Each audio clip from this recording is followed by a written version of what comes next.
Hello, Internet friends, and welcome back to Love-Hate Relationship, an opinionated podcast for opinionated people. I'm your host, Andy Boel. And I'm your other host, Alex Ruiz, and we're here to brighten your day, anger your soul, and tell you how to live your lives in that order. And Andy, is your audio good?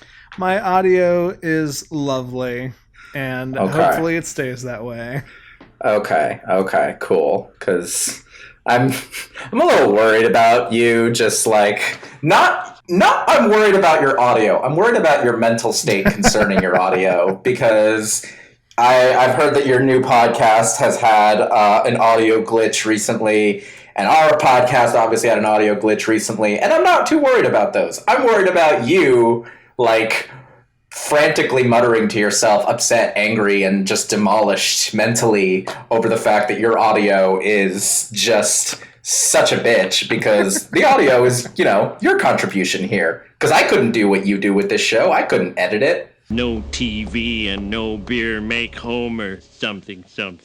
Go crazy? Don't mind if I do! Right. Well, if any of our local friends want to check up on me and find me in a fetal puddle going, I just want to be the McElroys. I just want to be like a McElroy.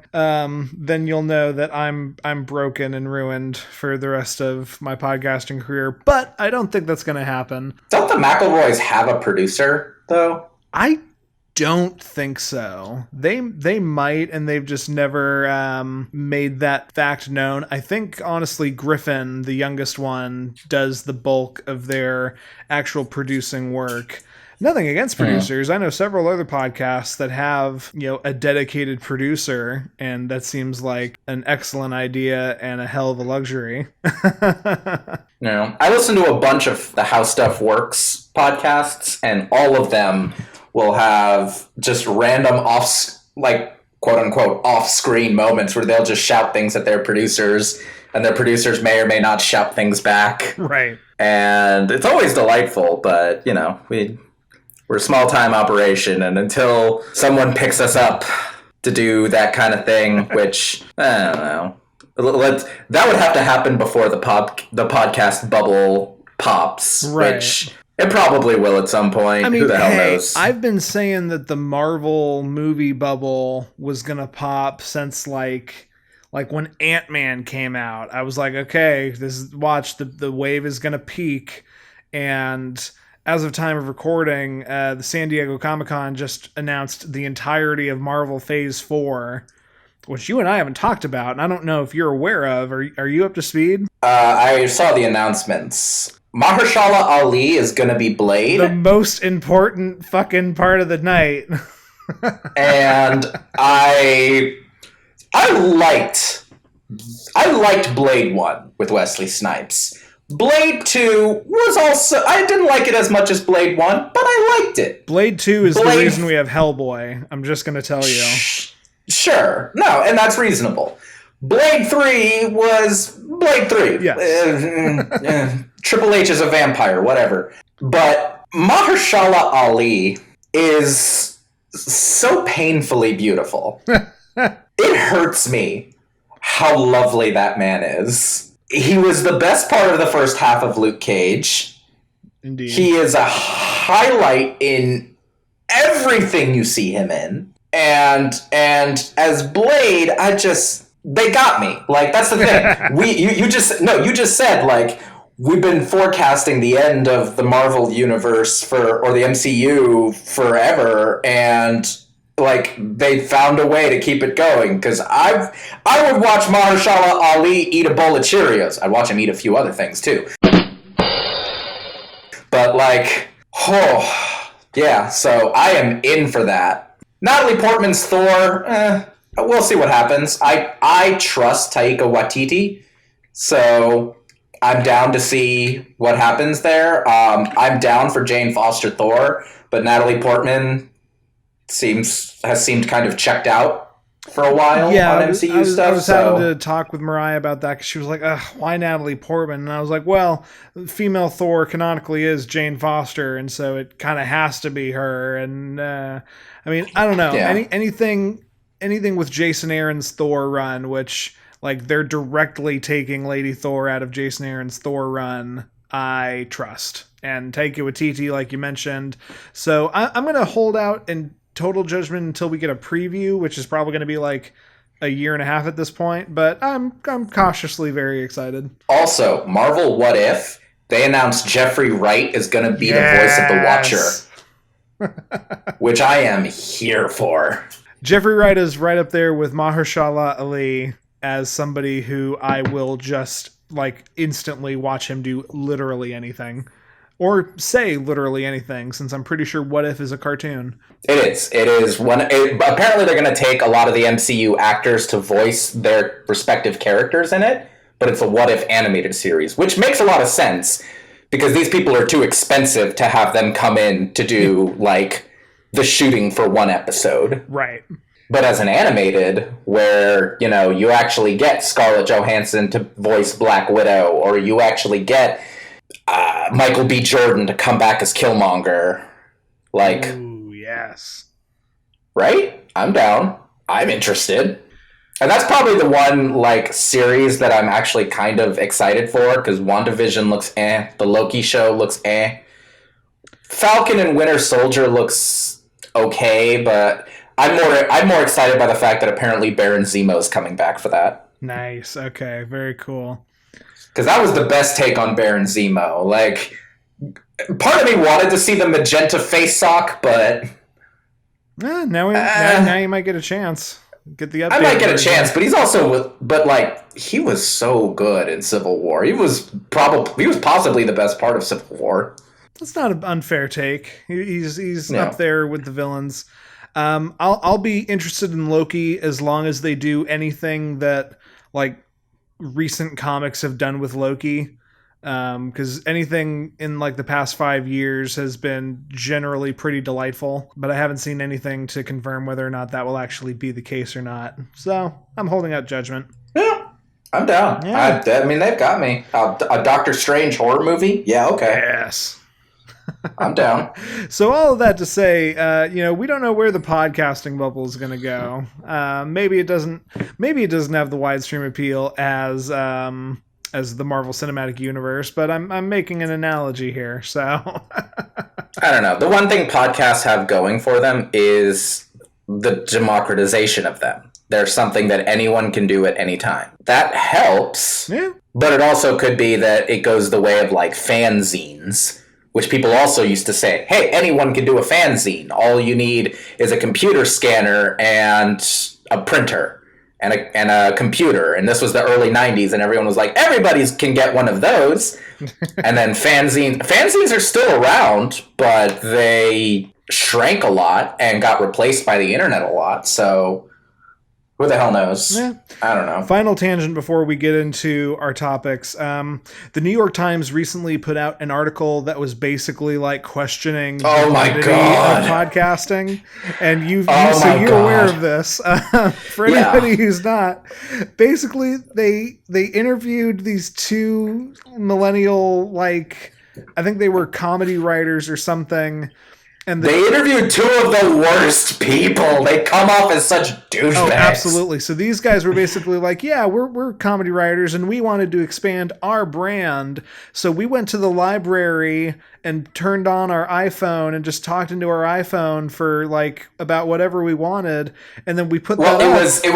It was literally, the podcast was called The Advice Show, which I'm offended by. Right, yeah. It was called The Advice Show, and it was them giving unqualified advice, which, again, like, fuck you guys. Not to say they stole our shtick. There are plenty of advice shows that talk about how unqualified they are. Not saying that, but they're like, we expected like international downloads and sponsorships, but we didn't get that right away. So we quit after 6 episodes, right. Which, fuck you. I hate you. Yes. So now, it has been said that any podcast that can successfully get past 8 episodes, like, that's the difficult hump, really. If you can do that, then you're probably going to be in a fairly sustainable setup. But seriously, though, fuck these two horrible people.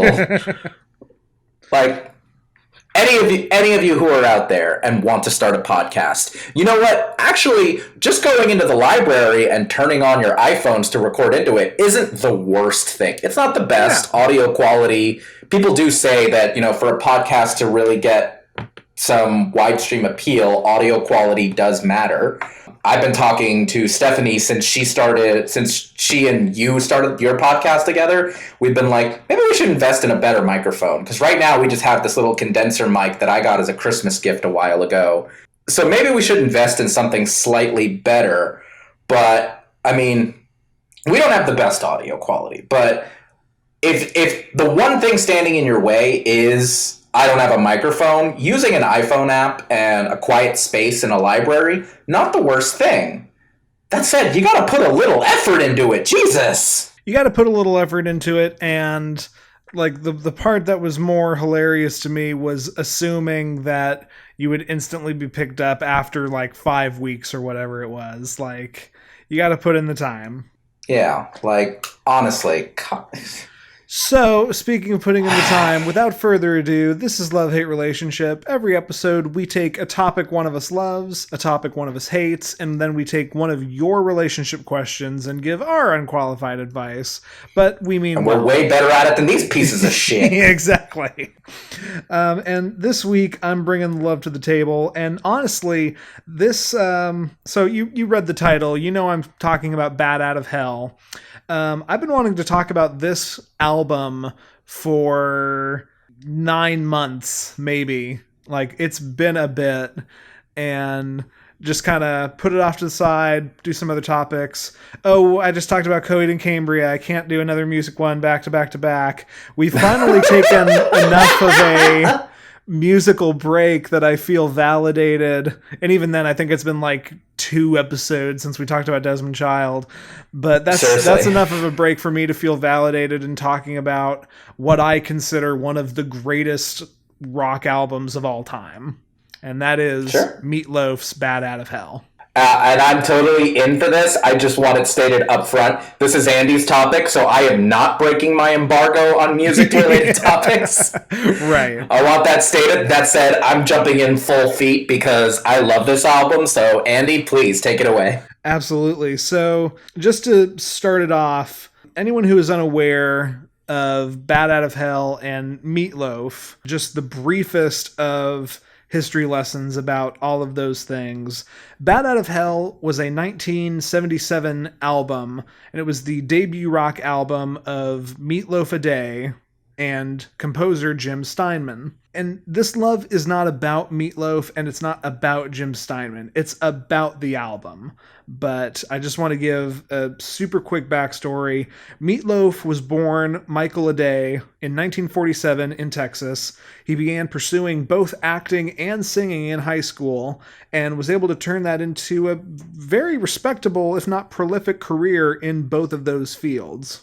Born the same year across the country in New York was Jim Steinman, who grew up to be a composer who worked in both musical theater as well as rock, namely with Meatloaf, Bonnie Tyler, and Air Supply. And in 2014, Steinman was inducted into the Rock and Roll Hall of Fame as a songwriter. So, to get into their debut work, I mean, this is an old album, and in the US, at least, Meatloaf is not, like, maybe as well known as he would be, particularly in the UK. And I mean mainly just towards a younger audience. I know about him because my dad was always a rock junkie, but I wouldn't be surprised if not too many other people are like, I don't know of this. I've never heard of this. I think people have heard this, but I digress. Your boy loves a concept album. And this, while not strictly named as a concept album, like at no point did Steinman or Meatloaf ever go, yeah, Bat Out of Hell's a concept album. I think it very much counts in both of the ways that we described concept albums. It's very much about certain themes that carry through in all of the songs. And on top of that, it was originally written as a musical and then turned into a rock album. So I consider it a concept album, and I consider it one of the very best. Bat Out of Hell has been called one of the greatest 70s rock albums ever made. In the UK, it was listed as the 6th greatest album ever made. It's also incredibly commercially successful. I think at one point it was the 8th highest grossing album of all time, just in terms of commercial sales. So I'm kind of walking both sides here, being like, I wouldn't be surprised if people don't know this album and don't know the work really well. But at the same time, like, this is both a critical and commercial darling, and millions and millions and millions of people have embraced it and love it. I'm not sure that I've ever qualified Bat Out of Hell as a concept album. I'm not mad at the assertion, and I don't immediately disagree with it. It's not something that I've ever super thought of.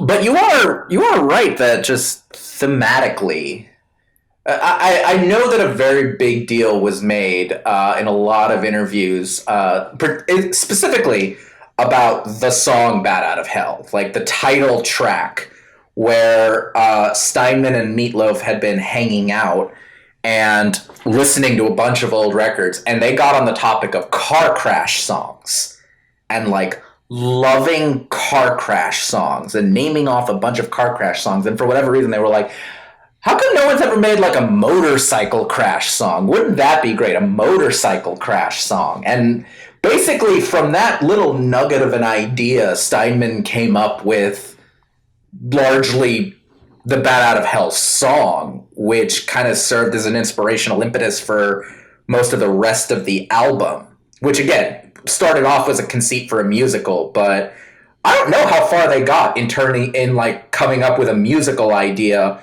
before just going, no, this is a rock album. I don't think very. Not very. So I do know. I remember watching the Classic Albums documentary of this, and I'm pretty sure I remember them saying they didn't get very far on that conceit.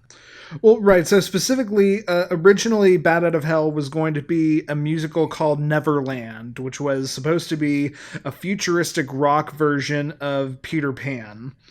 It began like workshopping in 1974, and Steinman and Meatloaf had already met and already started collaborating a little bit. And they tried to like tour the workshop around a little bit, and eventually decided that like, okay, a couple of these songs are amazing, but this Peter Pan thing really isn't working. So then it did turn into a rock project instead. And those 3 songs were Bat Out of Hell, as well as Heaven Can Wait and All Revved Up with No Place to Go. So those were like the first songs they made. And it's actually funny, like, so they decide to turn it into a rock album, and they build the rest of the album out, they produce it, they start trying to get it with an actual like record label, specifically I think RCA. And I remember Jim Steinman got laughed out of the room, and I don't remember the record producer, but somebody basically told him, you don't know how to fucking write rock. This is like this is musical Broadway pageantry garbage. It's never going to be a rock album. Get the hell out of here. And so they struggled to find, enough headway to make their first successful album. And I think in a minor way, that's part of why I like it. I love an underdog story. I love that something that went on to be like the 8th best-selling album of all time was originally laughed out of the room, because that's always how it goes. Think about Bohemian Rhapsody, which that movie flubbed a lot of things, but that concept that Bohemian Rhapsody, the song, was never going to be commercial was true. Sure. And I mean, do you want to get into kind of the weirdnesses of the individual songs at all? I'm interested to hear the weirdness is an interesting word, and I'm going to say yes now because I want to hear you explain yourself. Okay, so like, just to pick one song, let's talk about Paradise by the Dashboard Light, which was one of the singles off the album, if I remember correctly. Yep. It was like the 2nd or 3rd, I think. Things about it. First of all, it's a duet, which is not unheard of in this period of late 70s rock and roll. Like I know Tom Petty and Stevie Nicks did a song together that was a duet.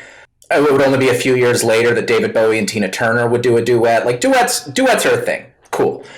That's not the weirdest part, but it's like 9 minutes long. It breaks at one point into a baseball announcer bridge, which if we just talk about like standard pop and rock music song structure, you know, you get your intro, verse, chorus, bridge, solo, verse, chorus. That's a formula for a fairly long rock song. That'll get you a 6-minute song. Like if the Journey songs that do that, that's like there's 5 or 6 minute ones. Yes, they have their 3-minute ones. That's like a 6-minute Journey song. This is a 9-minute song. It's got an intro. It's like verse, turnaround, weird bridge, new turnaround. It's basically a new song for a chunk. Extended outro at one point, and here's the part where it gets very theatrical. And I remember in the Classic Albums documentary, they talked about needing, like, Todd Rundgren sitting down with Jim Steinman and Meatloaf going, okay, this part where you have, like, this theater choir going, we're going to go all the way tonight, we're going to go all the way tonight. And that part goes on for what, maybe 20 seconds in the song? Yeah. We're gonna go all the way tonight. We're gonna go all the way tonight. We're gonna go all the way tonight. We're gonna go all the way tonight. They wanted that to be like a minute and a half with like going down here, and then they were going to have the basses in the chorus do it, and then they were going to have then it was going to jump up to the sopranos doing it. Then it was going to be this like call and response between like a baritone section and the sopranos back and forth, and then building in with the basses joining the baritones and the altos joining the sopranos till it was this giant theater choir thing. Which, if you know showstopper theater productions, think about something like One Day More in Les Mis. They wanted that section to build up like that and then go into the stop right there portion with the turnaround for the song. And Todd Rundgren, who by this point I think had done like 3 or 4 concept albums, Todd Rundgren was no stranger to doing weird shit in rock albums, was like, guys, I'm sorry, but this shit cannot be, it's already almost 10 minutes long. We can't do that. So that's what I'm talking about when I say the weirdness. It is, if you're looking at this from strict rock music sensibilities, there are some straight rock songs. I would argue All Revved Up and No Place to Go is a pretty straightforward rock and roll song. But it's funny you mentioned that, but even then, like, the weirdness I think is that song starts with the spoken word stuff, and that is definitely strange. The whole "on a hot summer night, would you open your throat to the wolf with the red roses?" And it's like, what? That's 2 out of 3 ain't bad, my friend. I don't think so. You want to put money on it? You want to put money on it? Yeah, because I listened to this yesterday. All right, looking it up. I'm breaking my own rule. How much money you want to put on this, Andy? I'll put $5 on this. All right, $5. YouTubing. YouTube.com.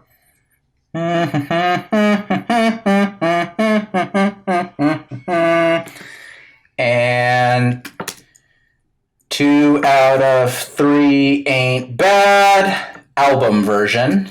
No, I don't want the music video. Here we go. Stupid ads.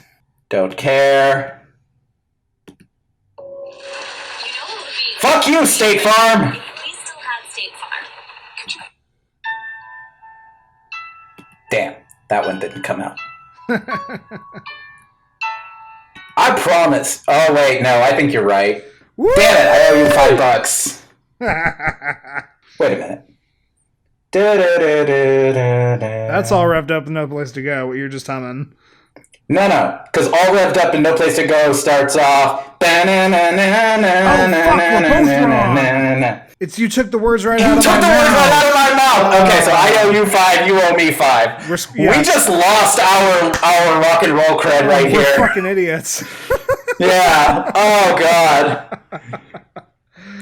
Oh. Although funny enough, I feel like that entire confusion right there does lend some credence to your concept album idea, because these songs blend together in such a way Exactly. that sometimes it can be kind of hard to, not that it's hard to parse them out because they're all such deliberate moments, but they blend together in this really deliberate way. Right, and that's part of what I love so much about it. Like, every song on Bat Out of Hell is about love and sex and blood and biker chrome. Like, even Bat Out of Hell, a song about a motorcycle accident, is still like about love and about the singer's love for the woman he's talking to.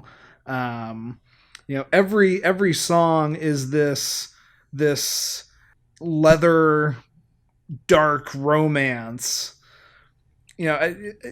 Ironically, I think the best way to describe it is on the next album, Bad Out of Hell 2, one of Meatloaf's most classic songs is I Would Do Anything for Love. And the music video for that is like this Phantom of the Opera vampire opera, but there's also like a motorcycle and a helicopter and like candles and all kinds, like that is the safe space of Meatloaf and Steinman's collaboration, is that late 70s, early 80s dark gothic, but at the same time super testosterone-y love opera vibe.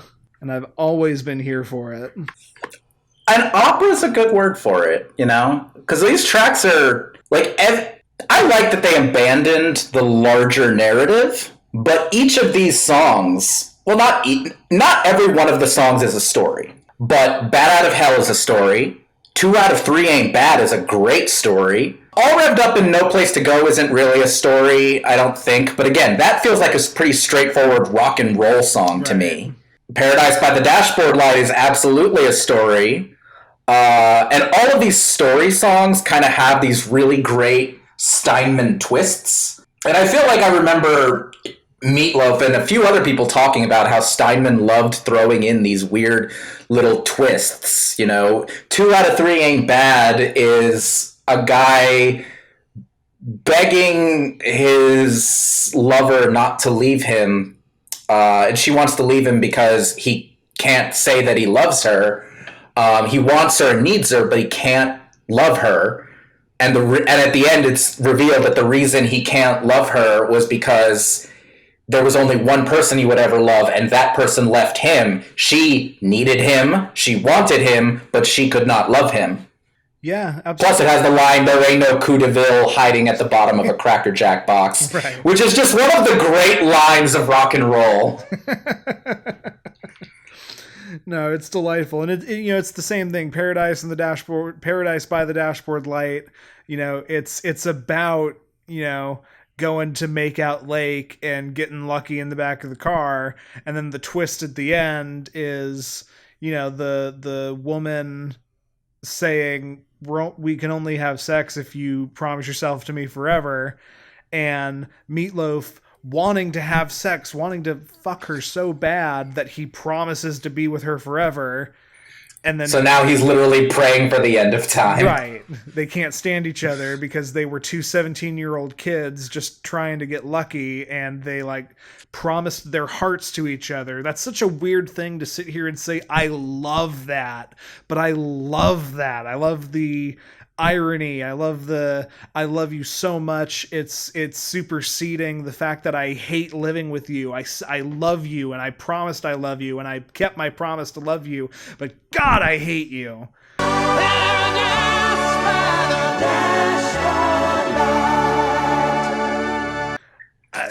I don't know. I love it. No, I think it's great. Honestly, I'm intrigued by this. What's your least favorite song on this album? My least favorite song, it's hard. Because I know mine. I mean, I want to say Heaven Can Wait, but I think about the swelling crescendo, the lightning in the sky chorus to Heaven Can Wait. And so then I say, okay, Crying Out Loud. But then I think about it's the exact same, like, swelling, brilliant chorus for Crying Out Loud. Honestly, I think my least favorite is 2 out of 3 Ain't Bad. Interesting. Okay. So funny enough, for a long time, my least favorite was For Crying Out Loud. Now I think it is Heaven Can Wait. But the thing is, I still love both of those songs. They're just my least favorite on the album. Yeah. But like, yeah, I think for me it is Heaven Can Wait, just because it is kind of the most straightforward. It has the least like weird nuances and strange things going for it. Sure. But even then, I deeply love that song. I think it's a great song. This is an album where every song, in one way or another, is a banger. And there aren't many songs on it. There's just a bunch of really long songs. Right. But no, I agree. Yeah, how many bands out of Pink Floyd and Yes can sell this many records where, 3 of the songs are over 9 minutes? 8 or 9 minutes? Yeah. I think the shortest one is Heaven Can Wait, and that's like 4.5 or 5. Yeah, I'm looking at it now. Like, Bat Out of Hell is almost 10 minutes long. Took the words right out of my mouth is 5 minutes long. Heaven Can Wait is 4 minutes 40 seconds. All Revved Up is 4 minutes 19 seconds. That is the shortest song. Okay. 2 out of 3 is 5.5. Paradise by the Dashboard Light is 8.5. And For Crying Out Loud is almost 9 minutes long. So yeah. half of the songs on the album are over 8 minutes long. Yeah. I'm thinking very distinctly about how... Okay, so this came out in 77. I think I just need to get rid of this rule where I don't do research. I was about to say, I've never not done that when I have the means available to me. Make myself seem smarter. Because I want to... Okay, 1960... Okay, so 13 years before this album came out, the Righteous Brothers came out with You've Lost That Lovin' Feeling. Famously, that song was, I think, 5 minutes and 35 seconds, I think. And everyone was like, you can't release this song as a single. It's too long. And so on the single that they sent out to radio stations, they lied and said it was like, they switched the 3 and the 5, I think. So that it would show as 3 minutes and 3 minutes and 50 seconds or something like that, just so it would. And radio stations were straight up like, how come our shows keep running long? Because we timed all this out based on these radio lists, and we're like 2 minutes over every single day. Why is this? Because the number one song in America was a 5.5 minute song, and no one bothered to check.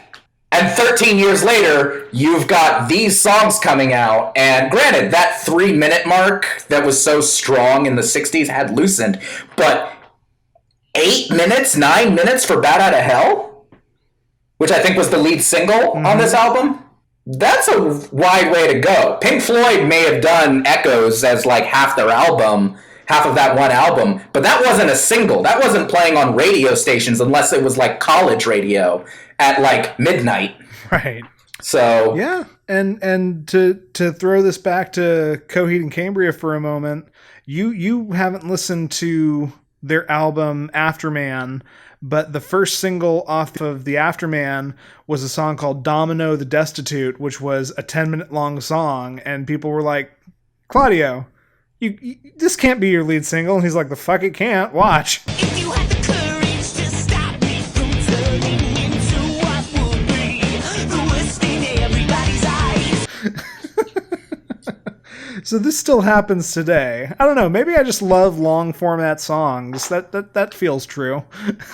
I think the thing is, I think there's room for it. You know, like honestly, especially nowadays, the model has changed so much. What's impressive with Bat Out of Hell is that it was doing this in the 70s, where, you know, that you said it yourself. The record companies didn't want anything to do with this because these were long ass, weird ass songs that they couldn't really easily market. Right. But it touched a base because this was also a time period where people were warming up to things like longer songs. Again, Pink Floyd had come out with Dark Side of the Moon by this point. You know, there was room for those longer jams. And I think nowadays it's even more different just because radio isn't nearly as important as it used to be. Yeah. So granted, while there's still absolutely room for that 3-minute pop jam, the new Carly Rae Jepsen album, guys, that slaps. And there's a whole bunch of like nice short songs on it. But also Coheed can come out with a 10-minute single. And people who are Coheed fans know, oh, hey, this 10-minute Coheed song is probably going to slap. Absolutely. I want to tear through the rest of what I've got here. I have a terrible crush on Ellen Foley. She is the female vocalist on Paradise by the Dashboard Lights. She toured with Meatloaf and the band and was like he had like 2 female backing vocalists and a male backing vocalist, but Ellen Foley was like the main female backing vocalist. And you can look up any music video for these songs on YouTube because they're all pretty much just like concert recordings, and she's just running around being a fucking rock star, and I love her.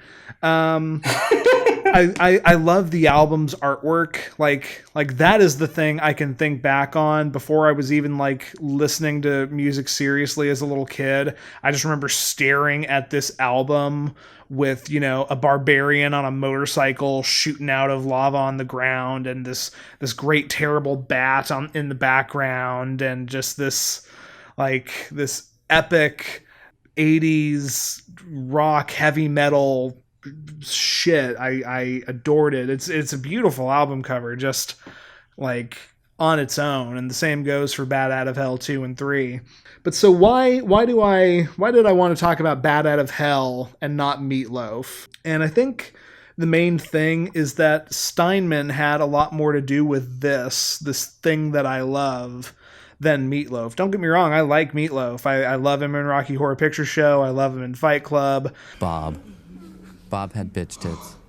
I don't love his music without Steinman, because they did 2 albums together and then had like a massive falling out, and it took them 40 years to ever work together again. And that makes me sad because like it's Steinman's lyrics and compositions that I think affect me so much. Meatloaf had to deliver them, of course, and he has a phenomenal voice.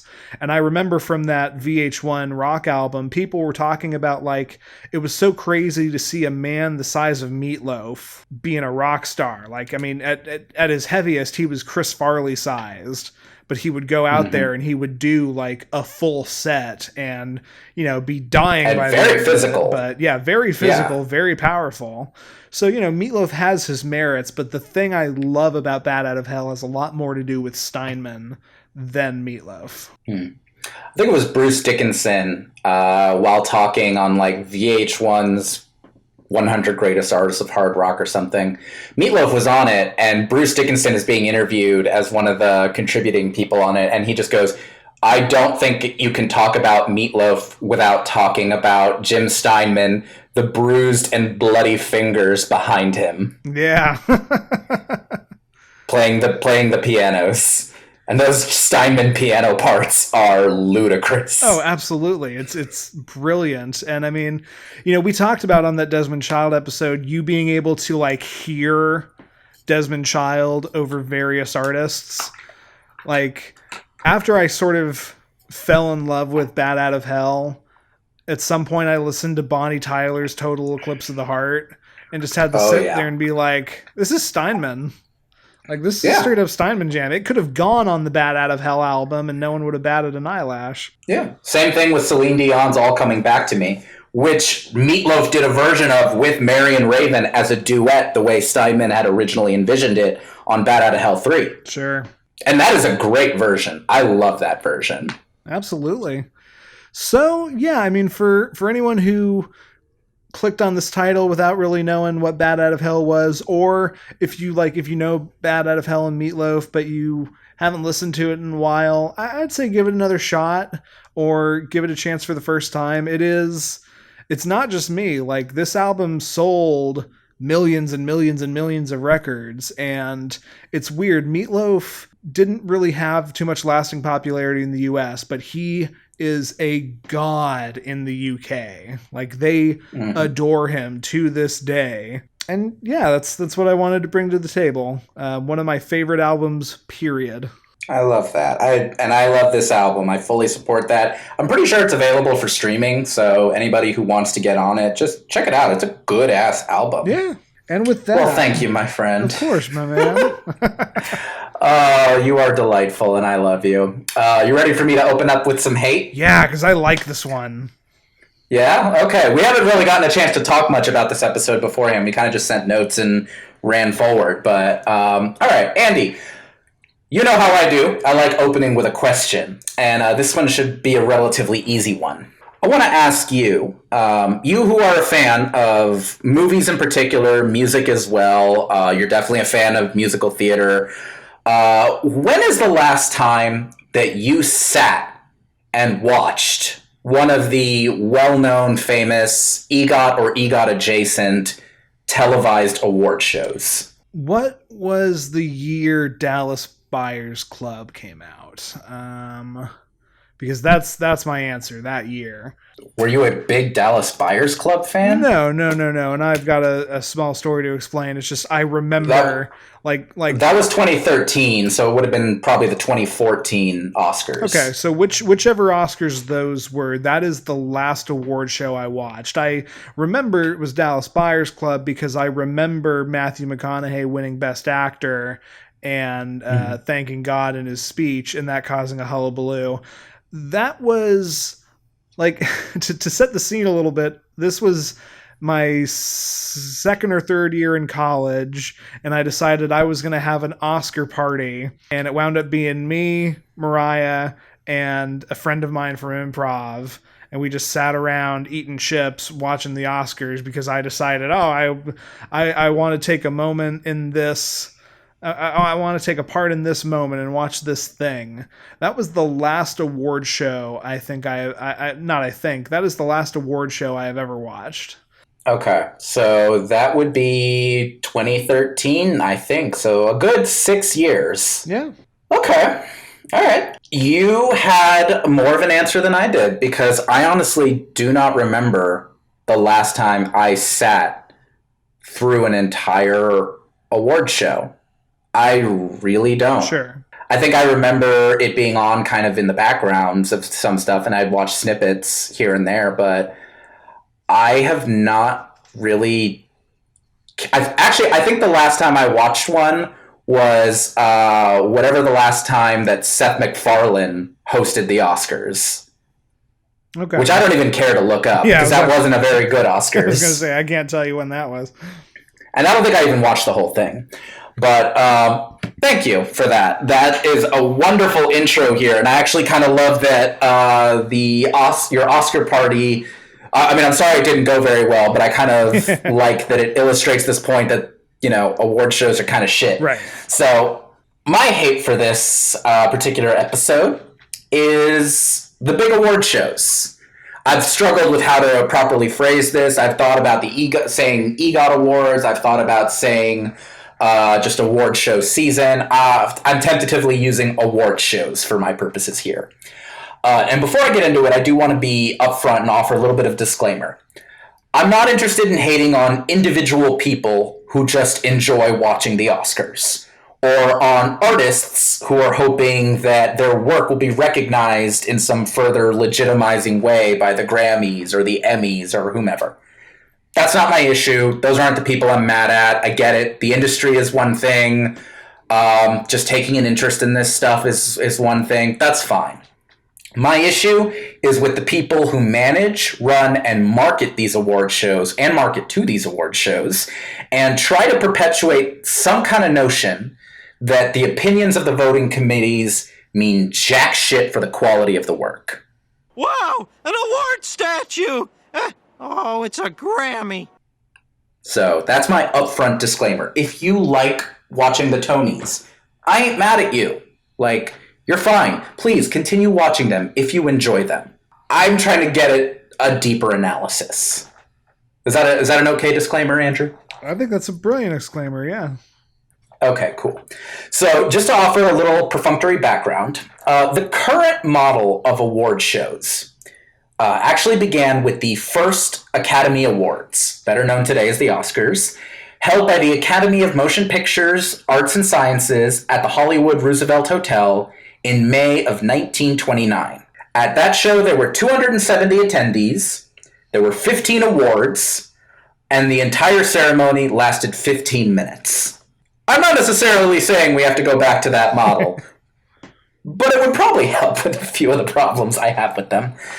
I'm going to pick a lot on the Oscars here as kind of the main progenitor, but these things kind of apply across the board. So in the ensuing years after this, the following year, the show would be broadcast on the radio. The program was logically expanded and altered into the Oscars that we know today. The other EGOT awards and multiple smaller, marginally to significantly less glamorous ones all at least originated in the vein of this model. And that goes from ceremony structure to marketing to the voting systems for determining the winners. And the voting systems are where a lot of my criticism kind of comes in. So, Andy, what do you know about the voting system for, let's say, the Oscars? I'm desperately trying to remember if I saw either a documentary or maybe it was something for a college class that was kind of supposed to be a behind the scenes of the voting process. But the way it framed itself was just talking about how, any Joe Schlub in the film community can be privately anonymously selected, and it's a whole thing to keep their secrecy and make sure that they can't be biased in any way, and I mean, yeah. No, and that's valid. All of these academies, all of these groups, all the voting blocks for these award shows do make an effort to not publicly disclose the votership. Do not to disclose the member. Who exactly are the voting members? In some cases, it's an open secret. Obviously, there are certain people. No one is surprised that Steven Spielberg votes for the Oscars. Nobody. Absolutely zero people are surprised by this fact. But it's not like the Academy is publicly disclosing, we've got Steve. The year that Steven Spielberg became a voter, they weren't like, this is going to be the first Oscars that Steven Spielberg's going to vote it. Like, it doesn't work that way. And it's a double-edged sword, like, because there is something to be said about not disclosing your membership for the sake of, keeping that anonymous and not having those people being courted. I get that, but there's another angle to it that's problematic, which I'll get into. But the main gripe I have with these voting blocks, basically the way that they vote is the studios submit their films for consideration in whatever the categories are. There's an independent block that kind of reviews everything to make sure that it's valid in that genre. For instance, for the Grammys, there are people within the academy, the voting academy, who just straight up review a submission and go, okay, this was submitted for best jazz vocal performance. Let's make sure that it qualifies for best jazz vocal performance. This was submitted for best hard rock performance. Does this qualify for hard rock, or should this really be in pop or electronic music or Americana or something like that? So there is a little bit of that vetting system. But after everything's been vetted to make sure it's in the right categories, it essentially gets distributed out to the voters. And they review it. They are welcome to, pretty much all the voters, regardless of their category or background, are welcome to place votes for things like Album of the Year or Best Picture or Best New Television Show, those kind of general categories. But beyond that, their votes tend to be limited to the scope of the kinds of things that they are directly involved in. The actors in the Academy Awards aren't necessarily going to be voting on the technical categories, and vice versa, Right. you know? But both the voters for the technical categories and the voters in the actors can vote for Best Picture. Does that make sense? Yeah. Yeah. So, and again, this works across the board. The Emmys kind of work this way. The Golden Globes work this way. The Grammys, everybody kind of works along these ways. I voted before. I stuffed the ballot box at the Oscars. And the nominees for Best Actor in a Leading Role are Grover, Bluto from Popeye, A Red Guy, A Boob, and Daniel Day-Lewis. You'll get a few of the award shows, like the People's Choice Awards, which don't really have an academy. They have a different voting system, but when's the last time anyone gave a shit about the People's Choice Awards? But just being fair here. Or the Guild Awards, you know, obviously the Screen Actors Guild Awards, that's voted entirely by the actors in the Screen Actors Guild. So it's a little bit more opened up in that regard, but it's basically the same voting system. The problem is these voting systems purport to a certain amount of legitimacy, and they like to say that they're unbiased, but are they? Andy, you're familiar with the term Oscar bait, right? Absolutely, and I would love to speak on it. Yes, please. You as the film guy, again, I'm going to pick on the Oscars a lot here. A lot of my research was kind of Oscars based, just because if I wasn't, then I'd be sitting here trying to like dissect how the Tonys are slightly different from the Emmys, and that's not important here. What's important is where these things all kind of align. So talk to me about Oscar bait for a moment. So Oscar bait is a term that goes right along with Oscars season, and like, if you're really paying attention, you can kind of know ahead of time what films are going to be up for certain awards based off the content of the film and the time it comes out, because they all happen to come out within like the same 4 months-ish. That is the Oscar season I'm talking about. And critics are calling Oscar bait a triumph. Daring. And the Los Angeles Times says Oscar bait is the most blatant attempt to win an Oscar since The King's Speech. You know, an Oscar bait movie, you really can see, because it's either going to be about some historic event, maybe a war, maybe a presidency. It's probably a biopic. It has some sort of feel-good values, and it almost lacks an immediate commercial appeal. Like, it gets hard to describe the difference between an Oscar bait film and a summer blockbuster film, but I feel like people know what I'm talking about when I say there is a difference. Like, you don't get Oscar films about aliens invading the US, and you don't necessarily get a blockbuster film about a man traveling the country with somebody of a different race and learning how to be tolerant therein. Sure. When I think of summer blockbuster, the first movie I always think about is what is commonly referred to as the first summer blockbuster, which is Jaws. So Jaws won 3 Oscars. You want to guess what those 3 Oscars were for, Andy? Technical stuff. One of them I actually think was editing. Yes. Best film editing, best original dramatic score, which fucking John Williams. And I think that's well deserved, and best sound. Now, it was nominated for Best Picture. It lost to One Flew Over the Cuckoo's Nest, which I'm not overwhelmingly mad at. I love One Flew Over the Cuckoo's Nest, and I think it's a great movie. Is it better than Jaws? I don't know. It's very different from Jaws. But think about the difference between Jaws and Cuckoo's Nest, and then think about the Academy that's voting on it. Right. Jaws is a movie. It's not that Cuckoo's Nest isn't in the popular lexicon, you know? Like, Hell, they had Danny DeVito kind of reprise Jack Nicholson's part of sorts in Always Sunny. Sure. And you know that there'll be references to it, but is it as much in the zeitgeist as Jaws? I'd argue no, not by a long shot. No, and I agree. And there's almost an overlap between some of these things, you know, especially because, war movies, particularly, are almost exclusively, it feels like, nowadays, Oscar bait movies.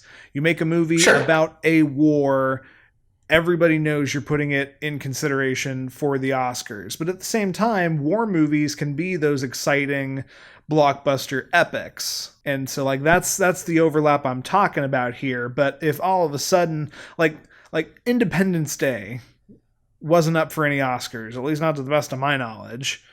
And like, that's what I'm thinking about. You can make a movie about a war, but if it's a movie about a war with aliens, then all of a sudden it's not going to be for consideration. Or the thing that really puzzles me, to point at recent examples, Bohemian Rhapsody was an Oscar bait movie. You know, it was, for all intents and purposes, a biopic about Freddie Mercury. Sure. And it came out in the right time. It won awards. Rami Malek won Best Actor. And then Rocket Man came out after the Oscars.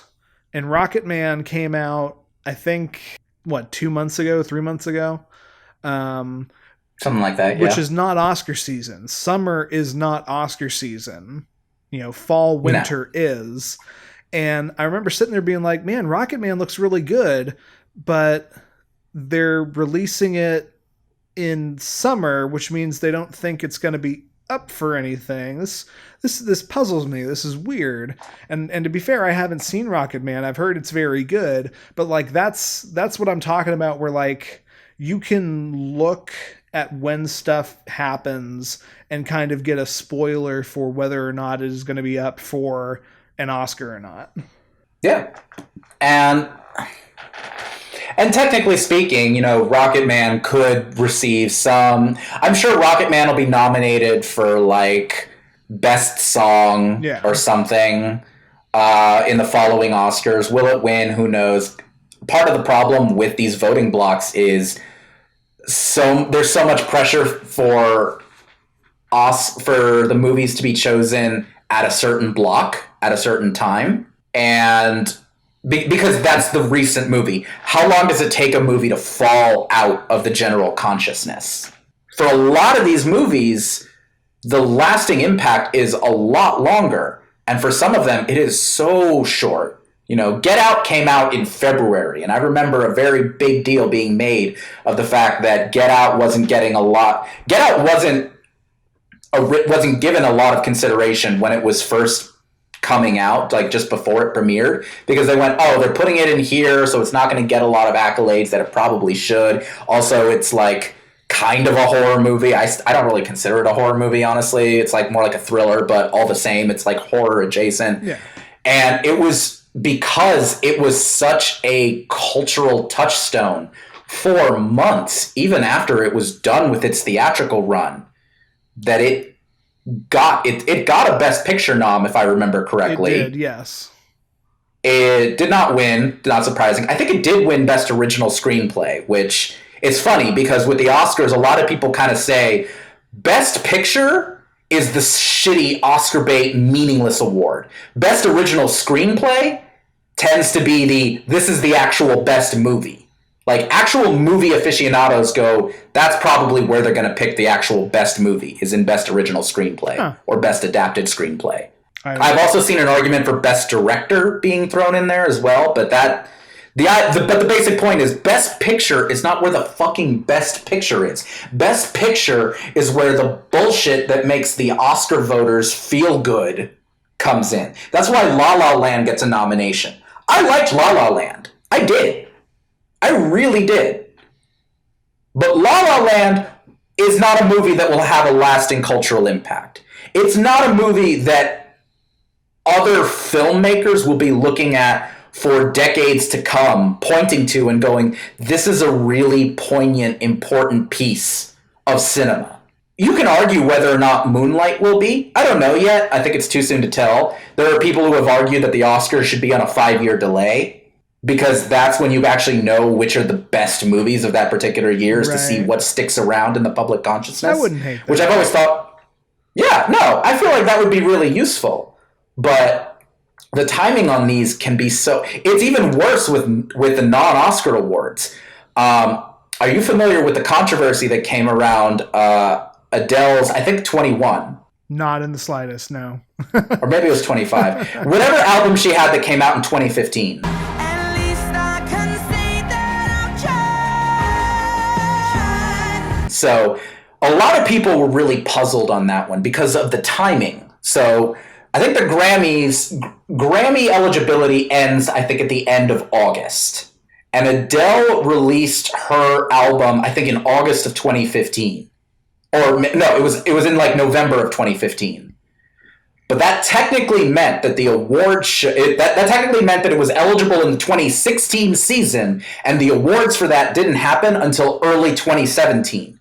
So Adele won 2017 Grammys for an album that technically came out in 2015. Fucking why? That's dumb. That's idiotic. That's confusing. People who aren't music obsessives were watching the Grammys going, when did that Adele album come out? And it's winning all these awards? Like, shouldn't that have gone for like last year? What's the deal with this? But that's just the timing of it. That's how that particular part goes. That's a minor criticism, but it's still pretty dumb and just a sign of how poorly like set up these award shows tend to be. But part of it, again, genre does not get respect. That is definitely one thing that I do want to emphasize here. Because you talk about summer blockbusters. We can talk about horror and sci-fi. You mentioned Independence Day. I want to talk about Alien. Sure. You know, yeah. Alien came out in 79, I think, and that won an award for Best Visual Effects. I would argue Alien is one of the most important movies to come out in the 70s.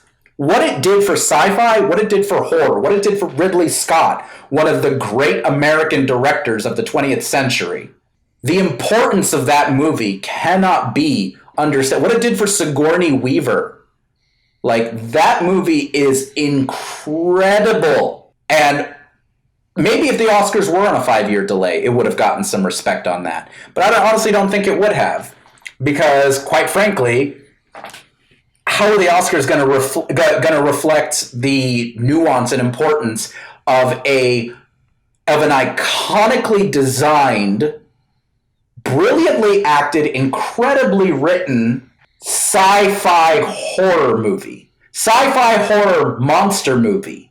And that's the real key, and that's what, you know, we've been kind of dancing around. And, you know, it's funny because you can point at certain recent examples, but like for the longest time it was like, okay, sci-fi movies, horror movies, superhero movies just aren't up for that because the Academy is a bunch of rich old white dudes who are culturally out of touch with what is actually popular.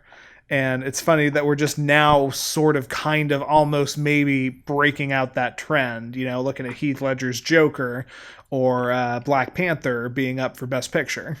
Yes, but Black Panther was up for Best Picture because it was a compromise that let's be fair, white liberals of the Academy could live with. Yeah. They could go, all right, we can nominate this really important black people movie and feel good about it. It's not going to win, but like we can feel good about it. And Heath Ledger's Joker, they can go, oh, he died. So it's like, let's do the posthumous Oscar and we can feel good about it. If Heath Ledger hadn't died, he wouldn't have won that Oscar. I think you're right. He would have still deserved it, but he would not have won it. No, absolutely. And that's why I clarified sort of, kind of, maybe, almost, kind of. And, you know, it's funny. I would argue that exact same, like, mindset of, oh, we need to feel good about ourselves is the reason Green Book won the most recent Best Picture. Because, and that's the thing. It's just another version of The Help. You know, it's a race movie that makes white people feel good about themselves. I want to mention this. In 2012, the LA Times did a study that revealed demographics data about 88% of the Oscars voters. Not the whole thing. This was kind of a little more under the table. Of that 88%, 96% of them were white, 77% of them were male, and 54% of them were over the age of 60. These are the people who saw fucking Green Book and left happy. These are the people who saw Crash. Okay. And loved it dearly. These are the people who saw La La Land. Again, La La Land did not win ultimately, but I don't get why La La Land got the Best Picture nom, except for the fact that La La Land, much like The Artist, which came out in 2012, which, by the way, I liked The Artist. I liked The Artist a lot, but The Artist didn't get nominated because it was a great movie. La La Land did not get nominated because they were great movies.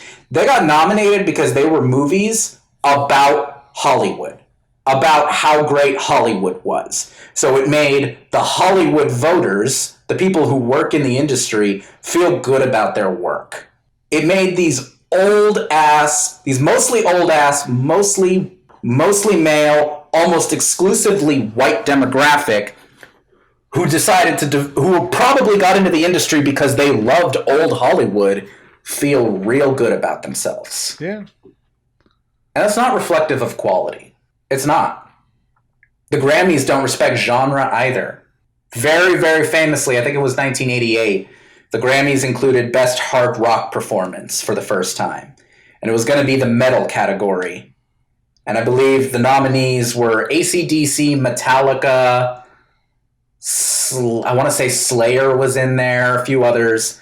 And Jethro Tull won the Grammy.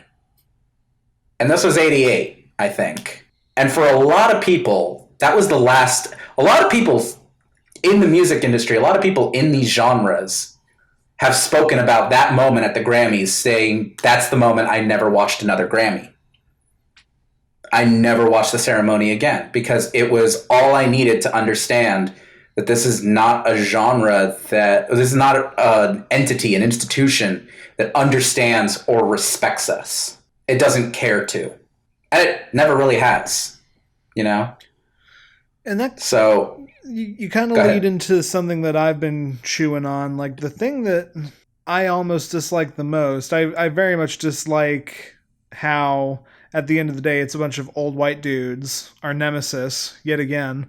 There's such a proliferation of award shows at this point because, like, just looking at music, like, I can think, okay, we got the Tonys, we got the CMAs, we've got a bevy of, like, hard rock music awards, the BET Awards, the Source Awards. Yeah, it's just we're subdividing, and like I'm all for properly recognizing and representing these things, and I guess the alternative would be like to have a 4-hour-long award show, and I'm not advocating for that, but like it's so weird how like we needed to come up with all these other award shows because we weren't getting we didn't feel like the Grammys were doing enough to properly recognize the works we wanted them to.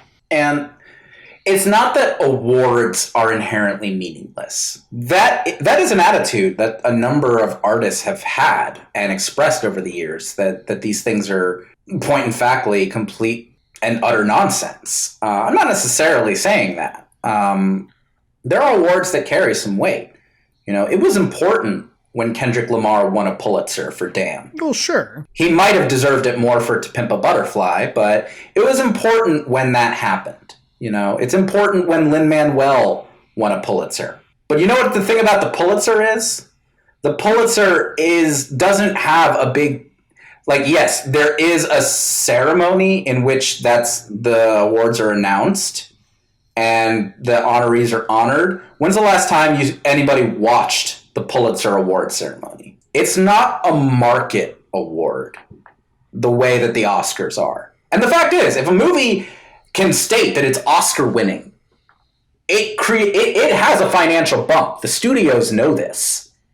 if an album wins album of the year, or a song wins song of the year, or an artist wins an award, it's a boost in record sales. If a show wins Emmys, they put that in the marketing, and it helps because a lot of people look at these awards and they go, that is a marker of quality. And my thing is, are there awards that can be markers of quality? I think so. You know, the Pulitzer's up there. I think the Writers Guild Awards and the Screen Actors Guild Awards for movies, I think those things carry some meaning. I really do. As someone who cares about good acting and good writing in my film and television, I think those things carry some weight. Do they carry as much weight as the marketers want us to feel they do? No. I don't necessarily think that. Those voting blocks have their problems too, especially if we're going to talk about demographics. But this idea, this notion that Oscars are some meaningful show of quality, you know, there's a reason why we have terms like Oscar bait. There's a reason why people talk about, you know, Leonardo DiCaprio winning his Oscar for The Revenant. Not because The Revenant was particularly good or his performance in that was particularly wonderful. It was good. Was it his best of his career? I don't think so. Not by a long shot. You know, Denzel Washington didn't win the Oscar for Malcolm X. He should have. So instead he wins it for something else. Spike Lee wins for Black Klansman. Okay. I liked Black Klansman. Do the Right Thing is one of the most important movies of all time. So Spike Lee didn't win his Oscar for Best Klansman for Best Klansman. He won it because they screwed up on Do the Right Thing. Yeah, absolutely. And so if that's the case, if these things are so prevalent that, you know, the popular consciousness is aware of them, that terms like Oscar bait are what they are, why should we respect these awards? Why should we as a collective consciousness give them anything? Yeah. So I don't have a solution necessarily. Maybe pay more attention to other award shows. I'm not even going to, again, I'm not trying to tell people don't watch these award shows. I know people who like watching the Oscars, who it's a fun experience. They like watching the red carpet. They like seeing how everyone's dressed. They like watching the performances at the Grammys or any of this stuff. Okay. I don't hate on you for that. Go watch it. Enjoy. It's fine. Just don't pretend they're a marker of quality. Don't let the marketing people get to you.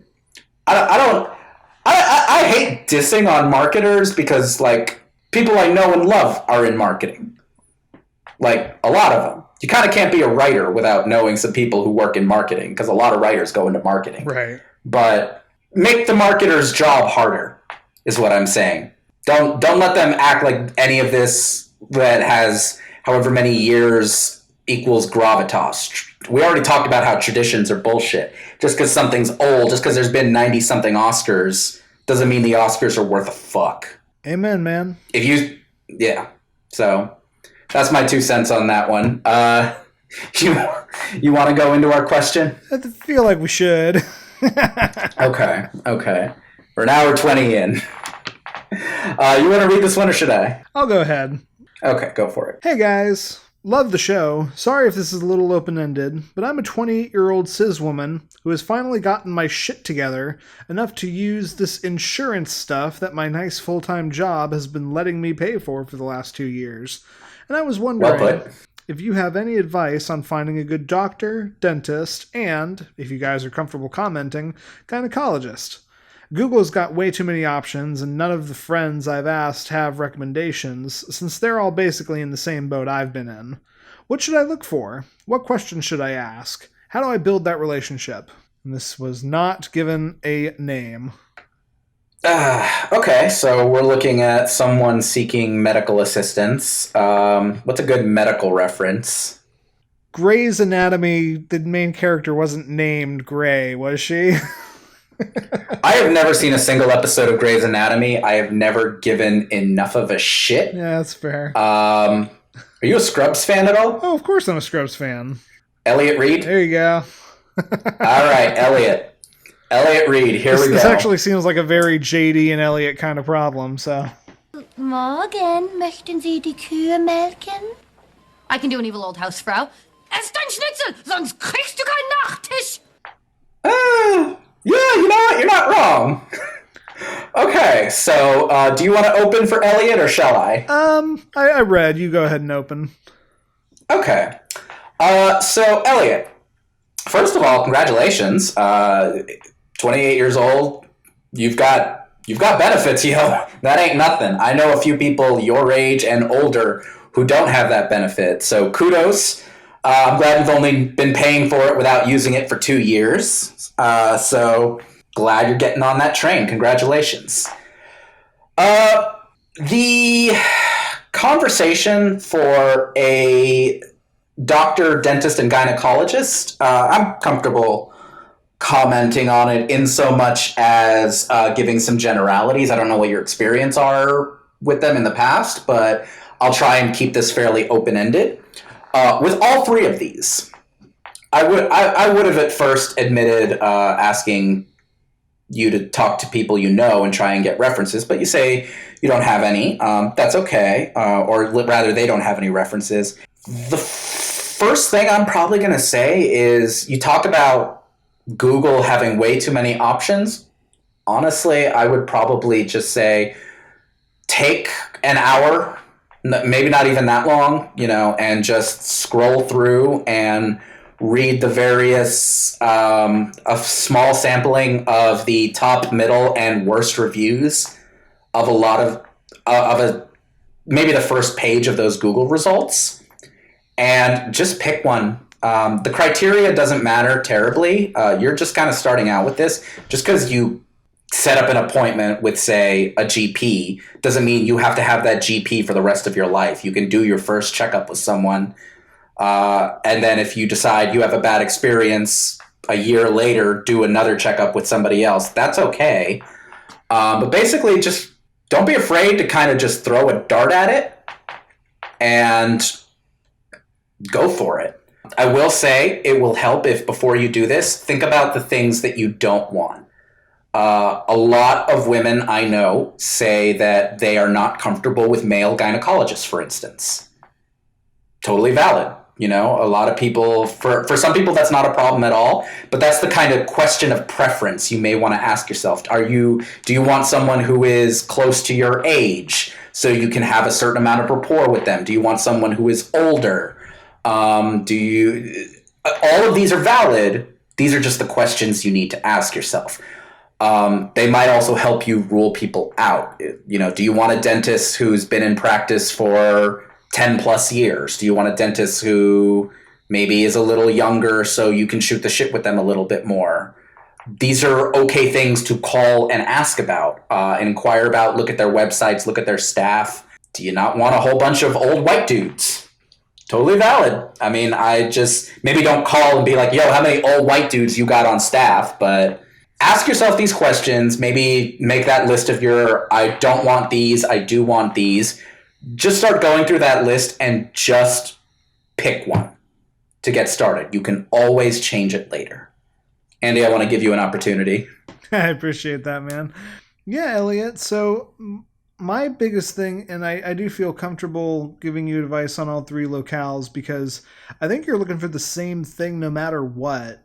You want somewhere you're going to be feeling comfortable. You want something with a good vibe. The thing I was queuing up to say was maybe you take a day after you've looked up these Google reviews and figured that out, and you just, spend an afternoon location scouting these places. I do that anytime we go apartment hunting. I'll just take an afternoon and I will go see the apartments even without going in and asking anybody anything, because you just want to get a feel of the location. I think location is important. You don't want your doctor's office to be on the opposite side of town from you, and at the same time, you don't want your dentist's office to be in a shady, crappy looking, part of where you live. It's important to feel comfortable and safe, and I think part of that is just off your initial first impressions. If the first impression, is good and then it goes south, like Alex said, you don't have to stick with anything. But that's kind of the biggest chunk I was going to offer you as advice is get a vibe for what's around you and what makes you feel comfortable. Yeah. It sounds like I don't know if you live in a big city or like a town or medium-sized thing. Location is a great idea. My GP and my dentist both are pretty close to my job. So I can always kind of head over there after work. Hours will matter. I don't work on Fridays. So I was okay having someone who wasn't available on the weekends as long as they were open on Fridays. That was useful to me. So I can just go on my Friday day off and I'm good to go. These are questions to ask yourself. Yeah. So kind of just find things to narrow them down. If you are suffering from too many options, do some dumb stuff. Pick somebody who looks pretty or whose name you like saying. Like, that shit's valid if you're just paralyzed by indecision. I wonder how much of that might be involved in this, especially I know a lot of people your age and in your situation who have never had to look for their own anything in this regard. I had the same doctor from the time I was 5 until the doctor that I have right now, that I just started with like 2 years ago. I had the same deal with my dentist. I got a new dentist this year, and it was the first dentist I had since the one that I had before I left for graduate school. And literally, I came home from graduate school on like summers and winter break and set up my dentist appointments with this person. So I had the same dentist until I was like 26, from 5 to 26. So all this to say, it can be scary. Just pick somebody. You don't have to stick with them. The questions to ask are essentially the questions that are important to you. I would be remiss if I didn't mention, you say that you are a cis woman. There are a lot of GPs who have very bad histories with listening to their female clients, with their female patients. So you may want to look to see if, and that is true whether the doctors are male or female, actually. So you may want to look to see if there's any in the reviews, just is there any history of them, say, ignoring women who are saying they have certain symptoms and going, oh, that's just period pain, but actually it's appendicitis, or anything along those things happen. So look for stuff like that. That might not be a question you ask of them directly. That might be a question you research. Questions to ask: how many other clients of your demographics do they see? Do they see other 28-year-old cis women of your economic strata? Maybe show them your history if you have any medical conditions and ask them if they have any experience, if you have any particular health issues or any particular health histories. How do you build that relationship? Talking to them. Honestly. Don't ever lie to your doctors. If you have a doctor you think you have to lie to, get a different doctor, period. Yeah. If you smoke weed, it should be okay to tell your doctor you smoke weed. Because part of doctor-patient confidentiality is they go, all right, patient smokes weed. Cool. Like that, they should be able to confidentially mark that.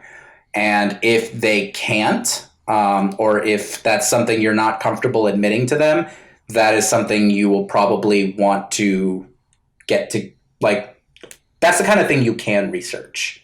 If that's something that they're willing to hold. Ask them how important confidentiality is to them. Like, honestly, you can go, so hypothetically speaking, if I admitted to you that I did X and Y, what would be your response to that? You're not admitting to doing anything. But if their response to that shows any kind of narkness or any kind of discomfort with dealing with that, then that's not going to be a doctor for you. And it's okay to shop around. It's okay to spend a couple of years going, all right, I did a checkup with this doctor. I didn't like him because he was shitty about this. Okay, then I went to this one. I didn't like her because she said this and said this and said this and ignored this. So let me try this third guy. And that's, if you're only going for a checkup once a year, that's fine. You can do that. That's not hard. They can transfer your files. Just keep the contact information and put in the request. It is a one-page form at most. Yeah, I couldn't have said it better, man. Like, and just really the biggest point, you mentioned it a few moments ago, is to make a choice. I've had several friends, make the joke of, oh, I'm adulting today. I made a dentist appointment for myself, and man, that was terrifying. And we all like to make that joke, but like there is a millennial anxiety component. You mentioned how, you can't really ask any of your corporeal friends because they're all in the same boat as you and they don't really have the answers. I think above all else, do some research, get a good vibe, but promise yourself that you make a choice, even if it's just for that checkup. And what you don't want to do is, let the anxiety become overwhelming and then just not do it. So I believe in you, Elliot. I think that's smart. I do too. I think this episode is dropping in August. So assuming that you haven't already done so, I'm going to challenge you, Elliot. I want you to, before this year is out, you can do one of these each month. Set up an appointment with a GP, set up an appointment with a dentist, set up an appointment with a gyno. You can space the appointments out however long you want, understanding you will probably be going to these people. The dentist you should be going to twice a year. The GP and gyno you'll be going to at least once a year, if not more frequently. So space those out as you want. Probably don't make them all the same month, just because that means that, every September you're going to have all your checkups, and that's going to be shitty. But before the end of this year, make the appointments so that you go to all of them, and take your notes and ask the appropriate questions. Does that help? You think that was good, Andy? I think that was great, man.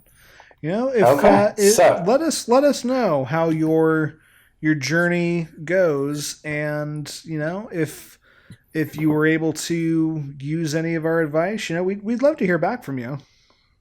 Yeah, absolutely. Andy, you want to tell them how they can how we can hear back from them? Holy shit! Absolutely. So we can hear back from you if you have a response to any question we've answered in the past, or if you have a new question yourself, you can send those into lovehaterelationshippodcast@gmail.com, where we promise we'll listen to them. Yeah.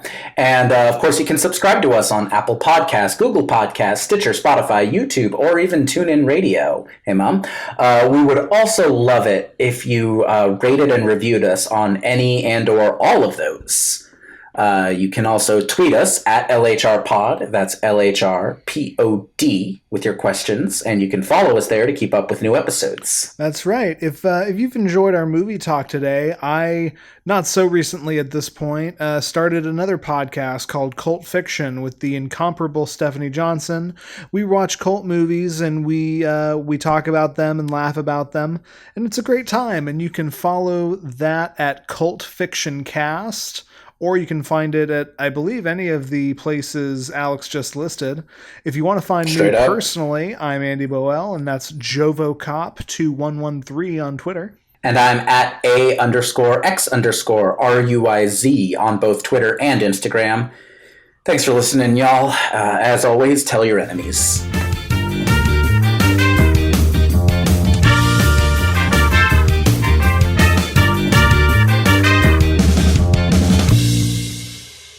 Jeffrey Wright is right up there with Mahershala Ali. Mahershala. Get it right. Yes. You can say Baryshnikov. You can say Mahershala. Fair enough.